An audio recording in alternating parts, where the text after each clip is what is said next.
Hello friends, ମୁଁ ବିକାଶ ପୁଣି ଥରେ ସିରିଜ୍ ଏଜୁକେସନରେ ସ୍ୱାଗତ କରୁଛି। ଆଜି ଆମେ ପଢ଼ିବା ପ୍ଲସ୍ 3 ଫାର୍ଷ୍ଟ ସେମିଷ୍ଟରର ୟୁନିଟ୍ 3। ଓକେ, ପୂର୍ବରୁ ଦୁଇଟା ୟୁନିଟ୍ ପଢ଼ା ସରିଛି। ଏଟା ୟୁନିଟ୍ 3 ସେଇ ନାରୀବାଦ ଉପରେ। ଓକେ, ଦେଖ,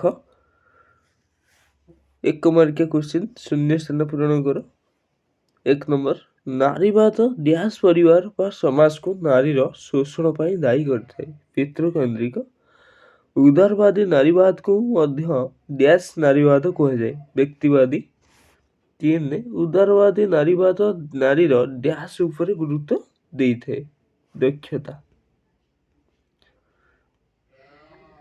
4, Mary wollstonecraft, John Stuart Mill, Helen Taylor, Elizabeth Cady Stanton, Margaret Fuller, Betty ଫ୍ରାଇଡେନ୍ ଆଦି ଡ୍ୟାସ୍ ନାରୀବାଦର ପ୍ରମୁଖ ପ୍ରବକ୍ତା ଅଟନ୍ତି। ଉଦାରବାଦୀ।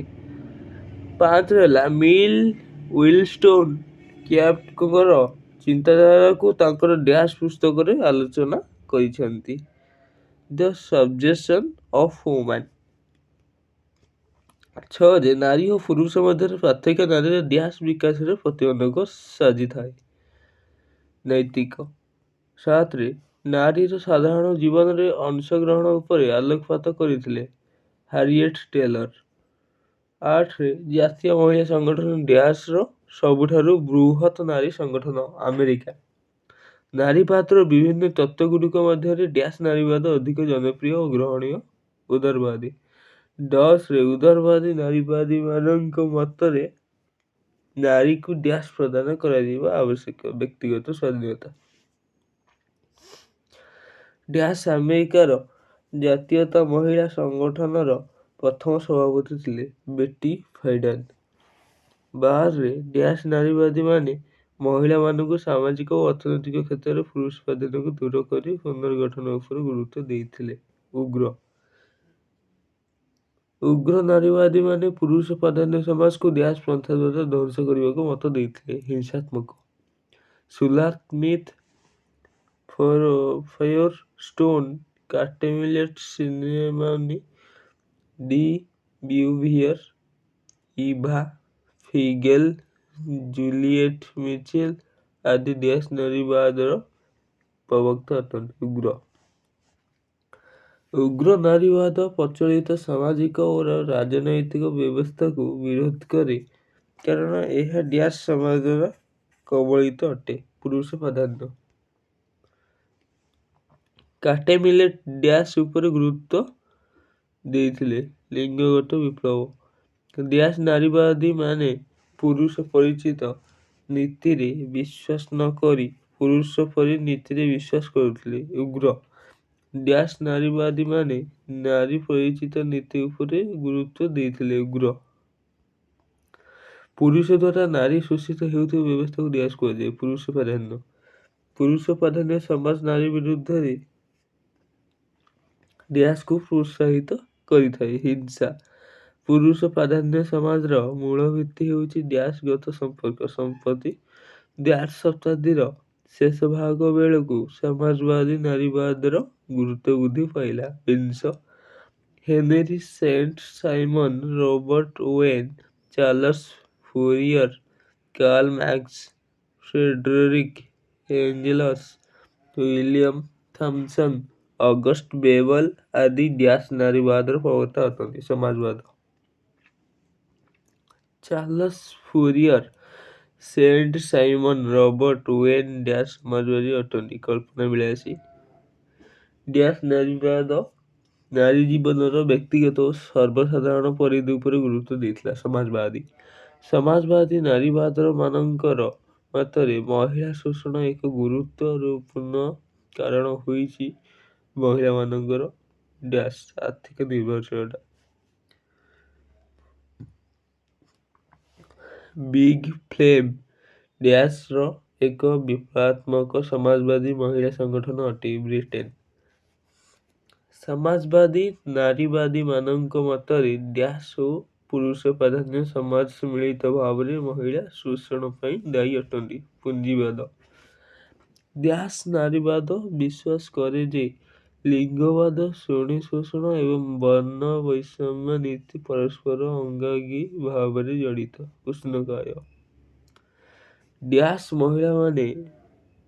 ମହିଳା ଓ କୃଷ୍ଣକାୟ ହୋଇଥିବାରୁ ଶୋଷଣ ଶିକାର ହୋଇଥାନ୍ତି।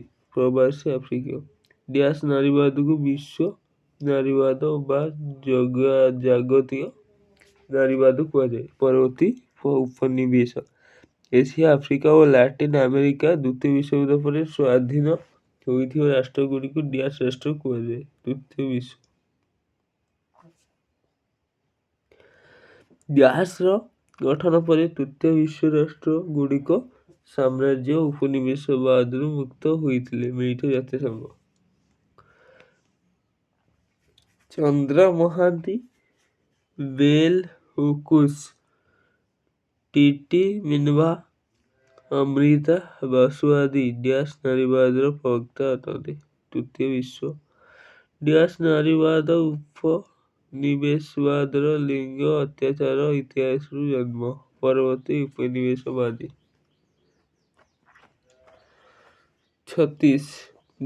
ନାରୀବାଦ ଅନୁସାରେ ସ୍ୱାଧୀନତା ସମସ୍ତ ବଳ ପ୍ରୟୋଗରୁ ମୁକ୍ତ ହେବା ଆବଶ୍ୟକ। ଉଦାରବାଦୀ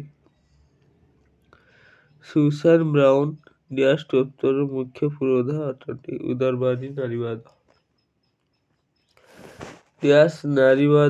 ନାରୀବାଦର ଏକ ଶାଖା ଯାହା ନାରୀ ଓ ପ୍ରକୃତି ମଧ୍ୟରେ ସାମଞ୍ଜସ୍ୟ ଦେଖିବାକୁ ପାଇଥାଏ। ପରିବେଶ ରୋଜମ୍ୟାରୀ ରୁଏଥର ନାରୀବାଦର ମୁଖ୍ୟ ପୁରୋଧା ଥିଲେ। ପରିବେଶ ବନ୍ଦନା ଶିବା ଭାରତରେ 70 ଦଶକରେ ହୋଇଥିବା ଆନ୍ଦୋଳନର ମୁଖ୍ୟ ପୁରୋଧା ଥିଲେ। ଚିପକୋ ଲେସବିଆନ୍ ନାରୀବାଦ ସମ୍ପର୍କକୁ ସମାଲୋଚନା କରିଥାଏ। ବିଷମ ଲିଙ୍ଗ ମାର୍କ୍ସବାଦୀ ନାରୀବାଦୀମାନଙ୍କ ମତରେ ନାରୀ ବିକାଶ କେବଳ ସମାଜ ପୁନର୍ଗଠନ ଦ୍ୱାରା ସମ୍ଭବ ହୋଇପାରିବ। ପୁଞ୍ଜିବାଦୀ ମାର୍କ୍ସବାଦୀ ନାରୀବାଦୀମାନଙ୍କ ମତରେ ନାରୀ ନିର୍ଯାତନା ସହିତ ଜଡ଼ିତ ଅଟେ। ଶ୍ରେଣୀ ସମୟରେ ଶ୍ରମିକ ଦ୍ରବ୍ୟ ଓ ସେବା ଉତ୍ପାଦନ କରିଥାଏ। ଉତ୍ପାଦନ ଘରୋଇ କ୍ଷେତ୍ରରେ କରାଯାଉଥିବା କାର୍ଯ୍ୟକୁ ବୁଝାଏ। ପୁନରୁତ୍ପାଦନ ସମାଜରେ ପୁନରୁତ୍ପାଦନ ଶ୍ରମରେ ମହିଳାମାନେ ନିୟୋଜିତ ହୋଇଥାନ୍ତି। ପୁଞ୍ଜିବାଦୀ ନାରୀବାଦ ଫରାସୀ ନାରୀବାଦ ନାମରେ ବିଖ୍ୟାତ। ଉତ୍ତର ଆଧୁନିକ ନାରୀବାଦର ପ୍ରବକ୍ତାମାନେ ସମାଜର ସମସ୍ୟାକୁ ସମାଧାନ କରିଥାନ୍ତି। ଉତ୍ତର ଆଧୁନିକ ନାରୀବାଦୀମାନେ ସମାଜର ସଂରଚନା, ସଂସ୍କୃତି, ଜ୍ଞାନ ଓ ପ୍ରକାର୍ଯ୍ୟଗୁଡ଼ିକ ସମାଲୋଚନା କରିଥାନ୍ତି। ଉତ୍ତର ଆଧୁନିକ ଏଇ ଥିଲା ୟୁନିଟ୍ 3 ର ସର୍ଟ କୋଶ୍ଚିନ୍। ଓକେ, ଏଇଠି ଭିଡ଼ିଓଟି ସରିଯାଇଛି। ଜୟ ଜଗନ୍ନାଥ। ଆଉ ଗୋଟେ କଥା କହିବାକୁ ଅଛି ପିଲାମାନେ, ଯେଉଁମାନେ ଭିଡ଼ିଓକୁ ନୂଆ ଦେଖୁଛନ୍ତି ସବସ୍କ୍ରାଇବ୍ ଏବଂ ଲାଇକ୍ କରନ୍ତୁ।